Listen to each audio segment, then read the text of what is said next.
Everyone. Brad Borman, Managing Director at Chip 7, calling in from rainy New York City here. Excited to be with everyone today. And I have the pleasure and the honor here of introducing one of my favorite clients, because I have a 6.5-year-old and a 2.5-year-old. So this company is very prominent in my home, even before we had the good fortune of working with them. But I think one of the things that you'll see pretty interesting here, which is exciting, is there is a lot of common opportunities and challenges that we have seen across, whether it's an organization like Lincoln Electric, an organization like Melissa and Doug, food ingredient manufacturers. There's a lot of common things. So I'm really excited to kind of expose this here and have Dave share some of his thoughts, because I think you'll see some common things, even if maybe the product set doesn't look exactly like what you do today. But if for those that are not familiar, Melissa and Doug is a wonderful brand based in Wilton, Connecticut. They are a top toy manufacturer as per NPD. They have both B2B and B2C business models for commerce right now. And I think one of the challenges they had dating back was, this is an organization that was built to serve the independents. Dave can share some insights. There was a time not too long ago where they still had the founder's phone number on the back of their catalog. Very person to person, what you might call old school kind of mentality. So existing sales model was very focused on trade shows, physical sales channels.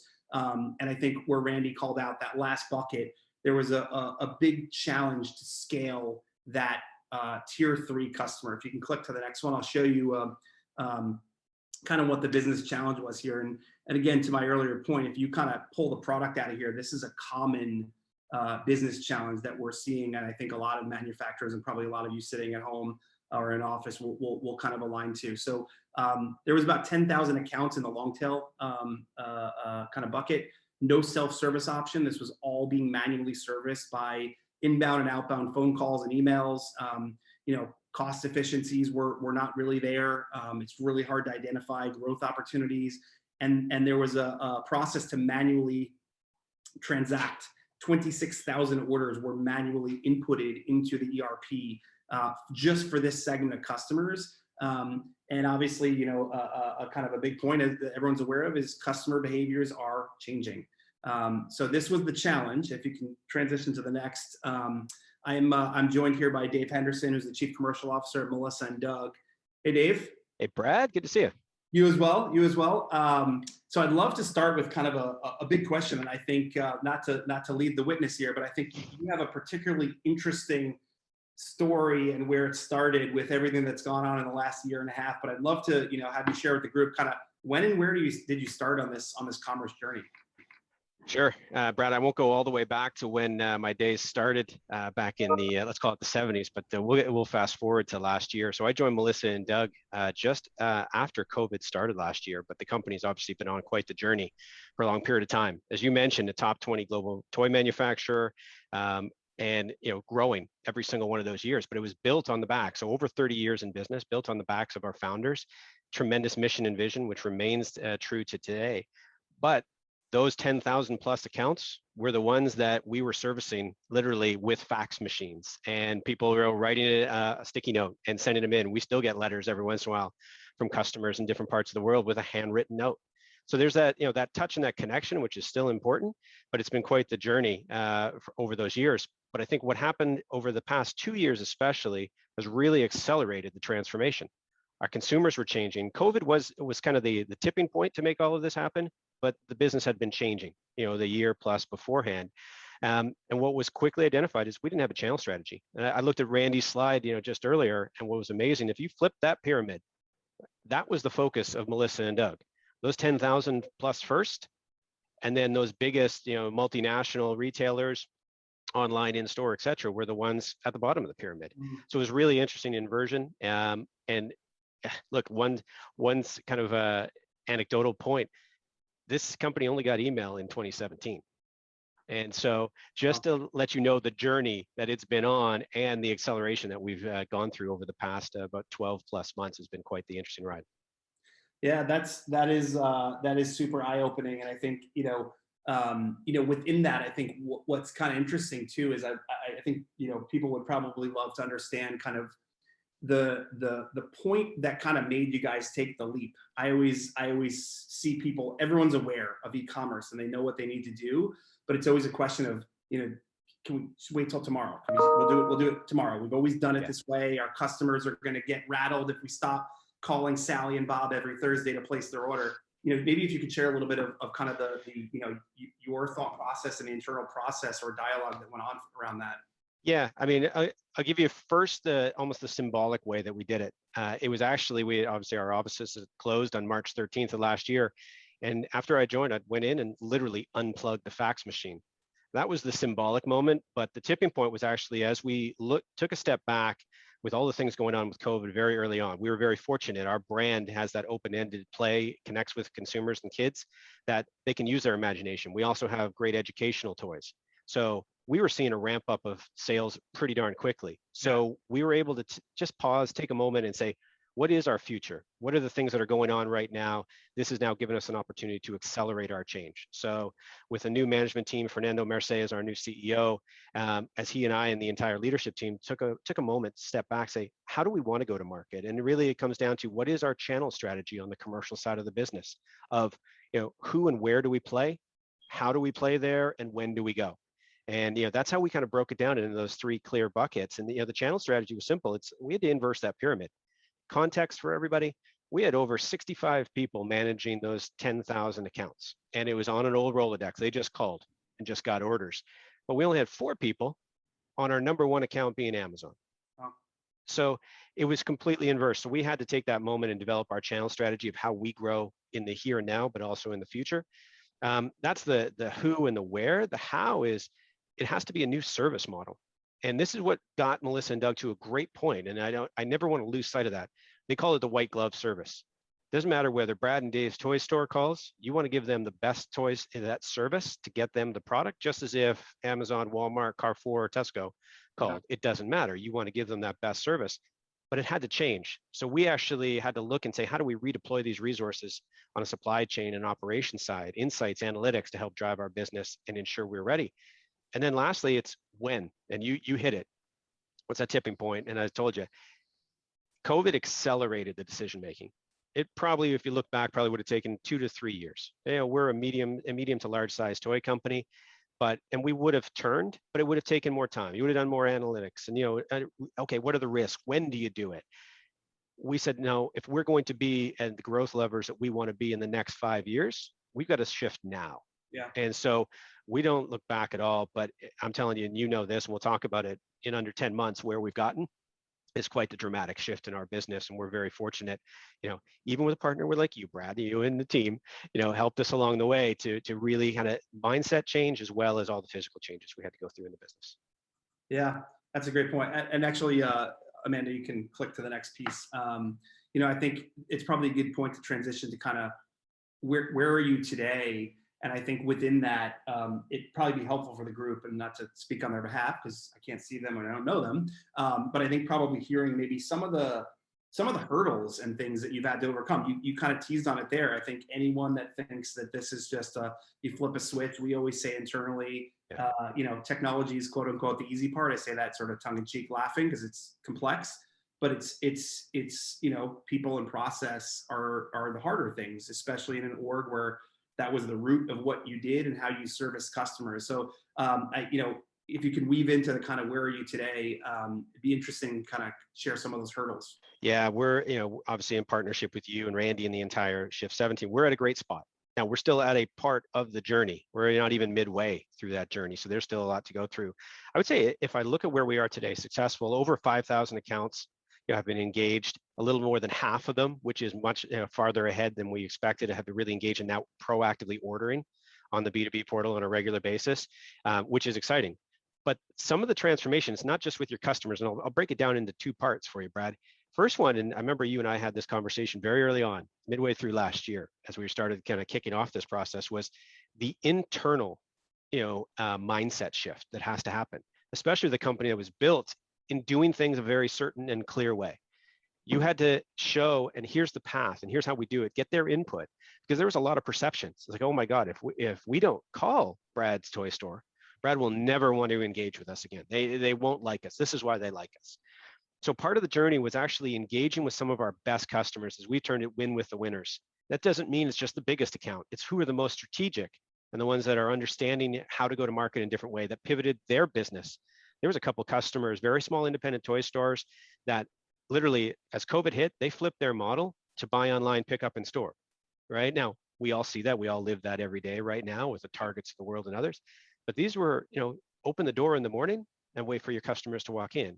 Within 24, 48 hours, some of these best customers flipped their model and were driving their business. How do you service them? Well, we had to actually engage them, because with all that change and that churn going on in their day-to-day lives, well, then, here comes Melissa and Doug. You're changing now this. So we listened to what they need, what they want. And it was amazing. Once we talked to them about the opportunity to order at midnight, like we asked them, when do you order? Well, usually it's on Tuesdays at midnight after I'm done my books, or it's on Sunday afternoon when, the kids are doing sports or something. Well, wait a minute. We were calling them from 9 to 5, Monday to Friday. Well, 9 to 5 is when they're open. 10 years ago, that was fine. Now, and probably not even fine then, but now, no, not appropriate. There's so many things that they have to focus on with all that churn. So that was the external and the internal mindsets had to shift. Great service, but you got to get that input right from the start with those partners to get them engaged. And we had those champions along the way. But I would say those would be the two biggest hurdles that we had to kind of get through. And where we are today is a great spot. So what are we, Brad? I think it's under 12 months, right? We're about 10 months. I don't mind sharing with you, we are well ahead of expectations. I'll share with you openly, we're well ahead of $1 million in orders on a portal and ERP system that we are excited to keep growing. There's so many things that are exciting to happen, and the communication, the feedback from the customers that are on there every day, this is best in class service, not just with us over the past few years, but actually in the industry. When they look at competitors and whether our direct competitive set or even some of the top manufacturers, they love going to the portal. They love being able to do it when they want, but there's still learnings that we're having now of how we go to the future as well. Yeah, and there's 2 points in there that I love. That simple comment of, hey, Sally or Bob's Toys, they're the owner, they're helping customers, they're running the register, and they're doing inventory. And that simple insight of taking a minute to understand the customer and understand that, hey, they don't want to talk to me at 2 p.m. on a Thursday when they have a customer there. They want to order it Sunday at 6 in the morning with their cup of coffee, whatever it may be. And I think, kudos to you all. I think one of the things that you all did well was there tends to be this perception of we're taking something away from the customer, when in reality, not to be shy about it, you guys are investing a lot of time, a lot of money, and a lot of energy in this. And in fact, when you flip it that way, that you're doing something extra to improve for the customers, yes, it's a little bit different. That messaging goes a very long way. And it's not we don't care about you, because you do very, very much, hence why you're doing this. Yeah. So kudos to you for that. And I think the last bit, you actually started to tease on it a little bit. I think the last piece is kind of like, where are you guys going, right? When you drive off the top of the screen here, hopefully there's not fluff there, but where are you going? Yeah, no, it's an exciting time. And with the natural growth of our business, we're seeing how we talked about the channel strategy right at the beginning. That's now the core essence of our business, how we win with the winners, and our brand mission and vision stays the same. But where we're going here is actually, we look at it, now I go back to Randy's slide of that, the tier 1, 2, and 3. We've reallocated our resources properly to those tier 1s and some of the very strategic tier 2 accounts. But I don't want to lose sight, we've actually allocated new resources to the tier 3. Different resources. Yep. And that's where we're going moving forward. And some of this, but again, separated into 2. As we look to grow our business, these channels will be absolutely key. But one of the most important is, how does this new tool in the B2B become one of our new business opportunities? How do we get new customers? They're the first engagement, their first touch with us will now be this portal. So it better be the best experience. And just as, I know when I haven't shipped you some of the toy samples to play with the kids, right? But when you do buy the stuff online, that's better. That has to be your own website. Better be the best brand experience. Well, you better have the same mindset as you're dealing with your customers. Yeah. New customer or existing, better be the best experience. So remember, we talked about the white glove service. This is even elevated.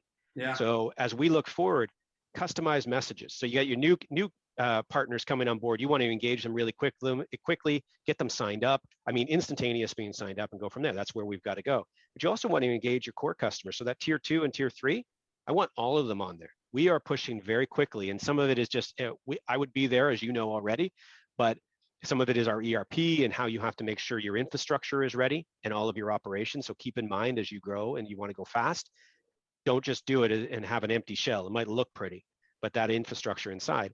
But we want to move quickly to all of tier 3 and all of tier 2, even for the right ones. But then it's a matter of making sure that you have, what about the live chats, right? Have a hybrid model. And some of the things that we're looking at is when you think, oh, well, this is just about taking resources and you're no longer calling on these stores. Well, no, actually what they're interested in, some of these stores are telling us, they want to order at 6 a.m. while they're having their coffee on Sunday. Do you know what? When they have a break or they're going to have a scheduled part of their week, they actually want to call or text, right? Or live chat. Hey, tell me what's new. Tell me what's going on. Hey, I see we're launching our new partnership with Viacom with Paw Patrol and Blue's Clues toys in the next week or so. Shameless plug, Brad. So I've got to put it in there. But when that's coming, they actually want to know that. They don't want us calling and telling them to order that. They've already ordered it. Yeah. Or they want to know what's the top items, what's the ones to focus on with our marketing program and all the things that we're doing. So think about how you redeploy resources, how you have a hybrid model, and also make sure you're deep connection with your IT team, because it's going to evolve. What the consumer wants today and what we can project, call it through the end of this year and into next, well, that's going to evolve. They'll want to experience and touch your brand in a different way. How do you make sure that your platform is accessible? So we're thinking about that as we go forward. And what the retailers are loving, it's quick. They get on and, thanks to you guys and the partnerships, they see their past orders. They can get on and do a top 25 order in, like literally, there's been some orders that are under 30 seconds.